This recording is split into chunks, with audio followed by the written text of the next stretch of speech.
மேலை பிரசுரத்தில் 80 வகையான ஜோதிட நூல்கள் வெளியிட்டிருக்கோம். அதில் இல்லாத ஒரு விஷயத்த இவ்வளவு எளிமையாக இவ்வளவு ஆழமாக நீங்கள் சொல்லியிருக்கீங்க. ரொம்ப உறைந்து போய் பிரமாதம்.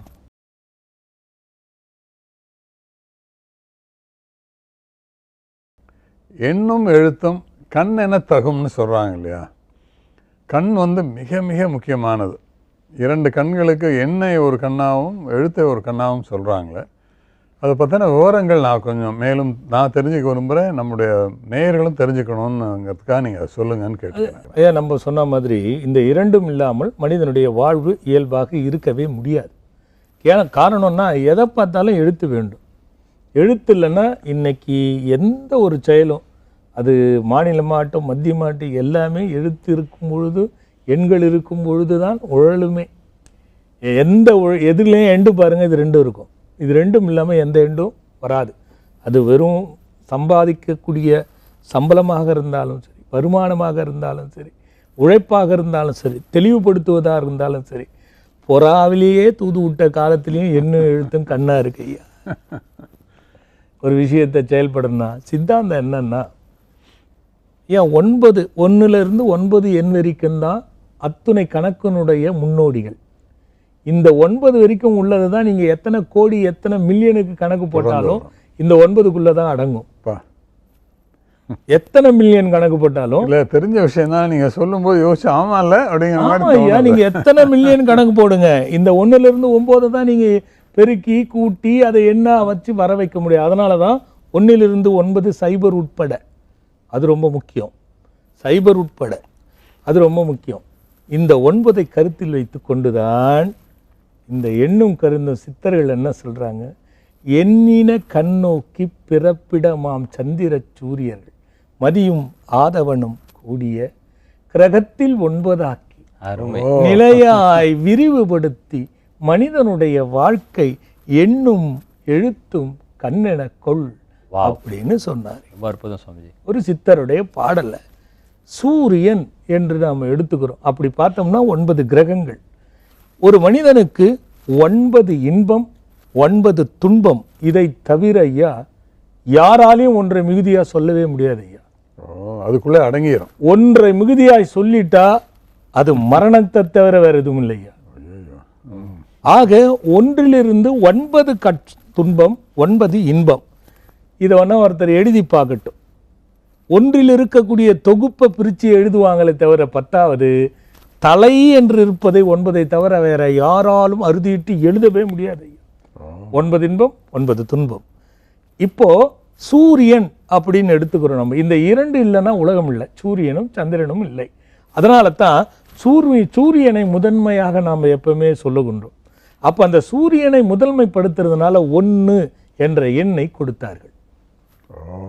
இந்த 1 என்ற எண் சூரியன் என்று பொருளாகிறது. ஏன்னா முதன்மையானது அதுதான். காலையில இந்த உலகத்தை துவக்கி வைப்பவன் சூரியன், இரவு முடித்து வைப்பவன் சந்திரன். இந்த 2ம் இல்லைன்னா லோகம் சுழலாது. அப்போ முதல் 1 என்ற சூரியனும் 2வது சந்திரனை என்று எடுத்து வைத்தார்கள். 1 அப்பா என்று சொன்னார்கள், அதற்கு 2 அம்மா என்று சொன்னார்கள். இந்த 1ம் 2ம் சேர்ந்தால்தான் 3 புத்திரக்காரன் என்ற குரு வருவார். இந்த குருவோட சேர்ந்து ஒரே புள்ள நிறுத்துனா புத்திரக்காரன் சொல்லலாம். ஆளாளுக்கு 2 3 4 அந்த காலத்துல 12 எல்லாம் போட்டிருப்பாங்க. அதனால செவ்வாயை சகோதரக்காரகன் என்று சொன்னார்கள். சரி, சகோதரக்காரன் மட்டும் இருந்தா போதாதான், உறவுகள் எல்லாம் வேண்டாமா அப்படின்னு சொல்லி போகும்பொழுது 4 தாய் மாமன் தாய் சம்பந்தப்பட்ட உறவுகளை சேர்த்து பிடிச்சுக்கிட்டாங்க. அதெல்லாம் போதாத, ஒரு மனிதா நீ கற்க வேண்டும், கற்றால்தான் உனக்கு அறிவு, அந்த கற்றதினால்தான் உன் வாழ்க்கையில் எப்படி உன் கற்றதில் வெல்வாய் தோற்பாய் நடுத்தரமாக இருப்பாய் என்பதை நிர்ணயம் செய்ய வேண்டும். அதற்கு பணமும் பொன்னும் பொருளும் பக்தியும் தேவை என்றால் 5 என்ற புதன் சேர வேண்டும். அப்படி 5 என்ற புதன் சேர்ந்து விட்டால் அவன் அறிஞனாகின்றான். அவன் அறிவுக்கேற்ற அறிஞன் பணத்தை பெறுகின்றான்.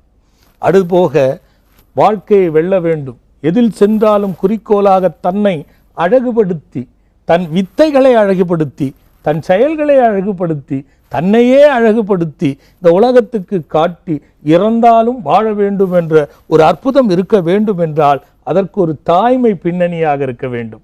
தாய்க்கு பிறகு தாரம் என்று சொன்னார்களே தவிர அதை கருத்தில் வச்சால் அதற்கு சுக்கிரன் என்பது காரணமாகும். அதனால அந்த சுக்கிரனுக்கு 6ஆம் வீடு என்று அதான் களத்திரக்காரன். ஆமாங்க ஐயா, 6வது வீடு என்று சொன்னார்கள். ஒருத்தன் அதை அந்த அறிவுத்தனமாக ஆளுமை செய்யும் பொழுது அது நல்லத்தனமோ கெட்டத்தனமோ இருந்தால் தான் நோய்களே அணுகுது. அப்படி என்பதனால்தான் அதுக்கு ருண ரோக சத்ருன்னு வைத்தார்கள் இந்த சுக்கிரனுக்கு. இதெல்லாம் போகட்டும், புள்ள வளர்ந்துருச்சு, பொண்ணு வளர்ந்துட்டா, இதுக்கு மேலே நம்ம வச்சிருந்தா ஆபத்து, கல்யாணம் பண்ணி கொடுத்துட வேண்டியது, வேற வழி இல்லை என்பதை 7 என்ற எண்ணை வைத்து அது கலஸ்திர ஸ்தானம் என்று சொல்லி இரு வாழ்க்கையை இணைத்து வைத்தார்கள். அப்படி என்பது 7 என்ற ஒரு பொருள் இதுக்கு உள்ள அடங்குது. அப்போ அதுக்கான கிரகங்கள் பலவாக சொல்லலாம்.